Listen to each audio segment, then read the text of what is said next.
विद्यार्थियों, हम BA part 2 का पेपर 1 पढ़ रहे हैं और अभी पिछले व्याख्यान में हमने प्रश्नावली के बारे में चर्चा की थी।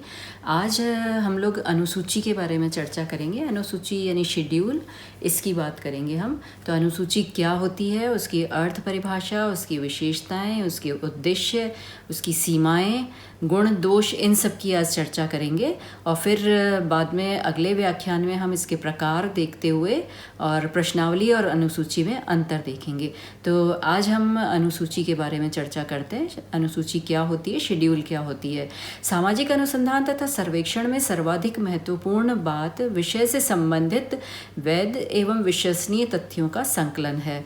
तथ्यों के संकलन की एक प्रमुख विधि अनुसूची है। अब हमने तथ्यों के संकलन की विधियां पढ़ना प्रारंभ कर दिया है, जिसमें हमने प्रश्नावली विधि पढ़ी और अब हम अनुसूची विधि पढ़ रहे हैं। प्रश्नावली और अनुसूची में पर्याप्त समानता है, फिर भी अनुसूची की अपनी कुछ विशेषताएं होती हैं। अनुसूची वास्तव में प्रश्नों की एक लिखित सूची होती है, जिसे अनुसंधानकर्ता सूचनादाता से पूछता जाता है और भरता जाता है। अनुसूची को उत्तरदाता के पास डाक से नहीं भेजा जाता।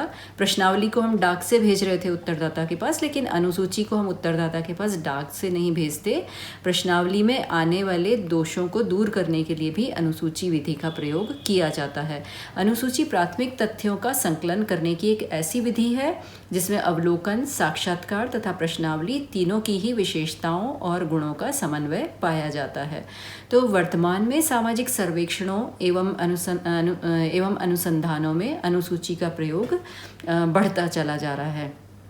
सभी क्षेत्रीय कार्यकर्ता समान प्रश्न पूछने एवं एक ही प्रकार की सूचनाएं एकत्रित करें, इसके लिए अनुसूची का एक प्रमुख उपकरण के रूप में प्रयोग में लाया जाता है, ताकि सजातीयता बनी रहे, सभी एक ही तरह के प्रश्नों की जानकारी प्राप्त हो सके।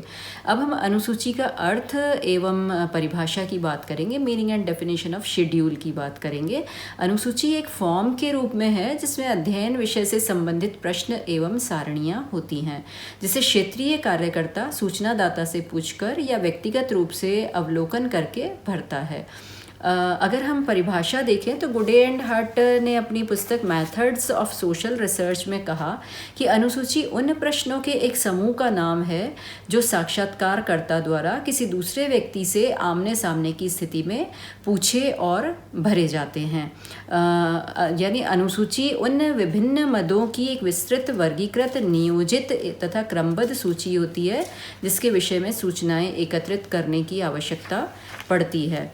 अब हम अनुसूची की विशेषताओं की चर्चा करेंगे। अनुसूची हमें पता लग गया क्या है। अनुसूची एक प्रश्नों की सूची है और जिसे हम स्वयं घटनास्थल पर जाकर या फील्ड में जाकर के उत्तरदाता से पूछ करके भरते हैं।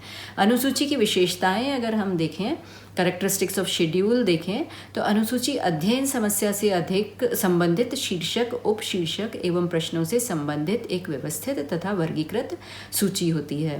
इसे एक प्रपत्र अथवा फॉर्म के रूप में छपाया जाता है, जिसमें क्रमबद्ध रूप से प्रश्न लिखे जाते हैं या रखे जाते हैं।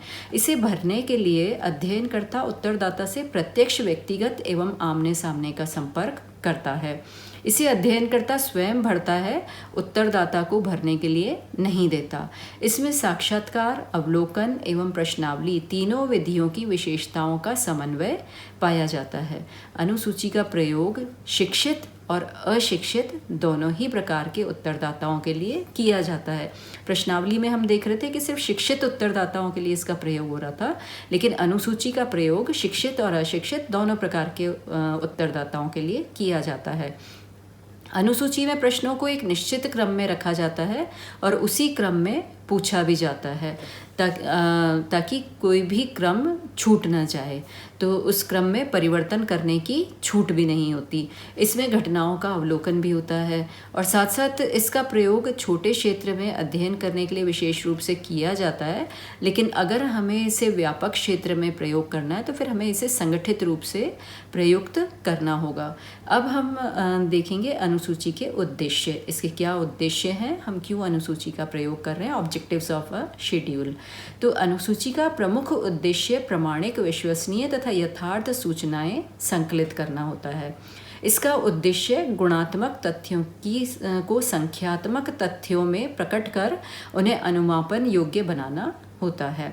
अध्ययन समस्या के बारे में वैषयिक सूचनाएं संकलित करना भी इसका उद्देश्य होता है और साथ ही साथ तथ्यों का एक व्यवस्थित क्रम में संकलन करना और स्थानीय एवं क्षेत्रीय अध्ययन करना भी इसका एक उद्देश्य होता है। तो अनुसूची के ये कुछ मुख्य उद्देश्य हैं, जिसे मुख्य रूप से स्थानीय और क्षेत्रीय अध्ययन हम करना चाहते हैं ताकि हम प्रामाणिक, विश्वसनीय और यथार्थ सूचनाएं प्राप्त कर सकें। अब हम अनुसूची के गुण या लाभ देखेंगे। क्या क्या फ़ायदे हैं अनुसूची के, क्या गुण हैं, क्या लाभ है, merits and advantages of schedule देखेंगे। तो अनुसूची सामाजिक अनुसंधान में संलग्न क्षेत्रीय कार्यकर्ताओं के लिए एक महत्वपूर्ण उपकरण है। इसे सामाजिक अनुसंधान में बहुत ही उपयोगी विधि माना जाता है और इसके द्वारा हम प्रामाणिक और विश्वसनीय सूचनाएं प्राप्त कर रहे हैं, यानी वैलिड एंड रिलायबल इंफॉर्मेशंस हमको मिल रही हैं, क्योंकि हम स्वयं, जो शोध करता है वो स्वयं घटना स्थल पर जाकर के डेटा कलेक्ट कर रहा है, तथ्य एकत्रित कर रहा है। इसके साथ साथ हमारा व्यक्तिगत संपर्क होता है, पर्सनल कांटेक्ट होता है। तो अनुसूची को भरने के लिए जब अनुसंधानकर्ता सूचनादाता से मिलता है तो वो व्यक्तिगत और आमने सामने का संपर्क होता है। तो इससे भय, संदेह और भ्रम को दूर किया जा सकता है और अनुसंधानकर्ता सूचनाएं आसानी से दे देता है। तो इसके साथ साथ यहाँ सूचनाएं लिखने की सुविधा भी होती है, facility of noting the data भी होती है। यहाँ पर अनुसूची द्वारा संकलित तथ्य हमारे पास लिखित रूप में उपलब्ध हो जाते हैं और इसलिए हमें अपनी स्मरण शक्ति या कल्पनाशीलता पर निर्भर नहीं रहना पड़ता। हम सारी चीज़ नोट करके ला रहे हैं या रिकॉर्ड करके लेके आ रहे हैं। तो अवलोकन की सुविधा भी होती है इसमें। हम स्वयं अनुसूची में अनुसंधानकर्ता को प्रश्न का उत्तर भरने के साथ साथ अवलोकन की सुविधा भी रहती है, क्योंकि घटनास्थल पर अध्ययनकर्ता स्वयं उपस्थित होता है और वो सारी घटनाओं को अपनी अवलोकन शक्ति से देख रहा होता है। इसके साथ साथ अधिकतम उत्तर प्राप्त होते हैं, रिस्पॉन्सेज भी हमको मैक्सिमम मिलते हैं, क्योंकि अनुसंधानकर्ता स्वयं सूचना लेने के लिए घटनास्थल पर उपस्थित होता है। इसके साथ साथ स्पष्टीकरण भी संभव हो सकता है। यहाँ सभी वर्गों के लिए उपयोगी है ये, यानी शिक्षित और अशिक्षित दोनों तरह के वर्गों के लिए ये अनुसूची विधि उपयोगी होती है। इसके साथ साथ हम दोषपूर्ण लिखावट से भी बच सकते हैं। प्रश्नावली विधि में दोष आ सकता है, क्योंकि कई बार उत्तरदाता की लिखावट हमको समझ में नहीं आए अगर, तब समस्या आ सकती है। लेकिन अनुसूची में लिखावट की समस्या नहीं आती, दोषपूर्ण लिखावट की, क्योंकि अनुसंधानकर्ता स्वयं सूचनाओं को देख रहा है और पूछ रहा है और लेखबद्ध कर रहा है या लिख रहा है। इसके साथ साथ प्राथमिक तथ्यों का संकलन होता है इसके द्वारा, क्योंकि प्रथम बार ही संकलित किए जा रहे हैं। घटनास्थल पर स्वयं आप अनुसंधान करता जा रहा है और तथ्य एकत्रित कर रहा है। अब अनुसूची के दोष या सीमाएं या डीमेरिट्स ऑफ शेड्यूल अगर हम देखें तो इसके अंदर सार्वभौमिक प्रश्नों का अभाव होता है, यानी ऐसे प्रश्न बनाना बहुत मुश्किल होता है जो सभी उत्तरदाताओं को समझ में आ जाए, यानी लैक ऑफ यूनिवर्सल क्वेश्चंस होता है। संपर्क की समस्या भी आती है इसमें, प्रॉब्लम ऑफ मेकिंग कॉन्टैक्ट भी होता है, क्योंकि आधुनिक जीवन में व्यक्ति इतना व्यस्त है कि सभी सूचनादाताओं से संपर्क कर पाना कठिन होता है। इसके साथ साथ अधिक समय और धन की आवश्यकता होती है, क्योंकि हमें घटनास्थल पर स्वयं जाना है और प्रत्येक सूचनादाता से मिलना है, इसलिए अधिक समय और धन की आवश्यकता होगी। इसलिए ये एक सीमित क्षेत्र के लिए उपयोगी होती है, इसका एक लिमिटेड एरिया में यूज़ किया जा सकता है। और अगर हमें इसे व्यापक एरिया में यूज़ करना है, बड़े क्षेत्र में प्रयोग करना है, तो हमें संगठनात्मक प्रयास करने पड़ेंगे। और जब हम अनुसूची को संगठनात्मक तरीके से प्रयोग करते हैं या कार्यकर्ताओं को एकत्रित करके अगर हम इसको प्रयोग करते हैं, तो हमें एक बड़े संगठन की आवश्यकता होती है और उनको मार्गदर्शन देना और उनको प्रशिक्षण देना, ये सब आवश्यक हो जाता है। तब सूचनाएं एकत्रित की जा सकती हैं। तो इसमें अनेक प्रशासनिक समस्याएं आ सकती हैं, प्रशासन संबंधी समस्याएं आ सकती हैं।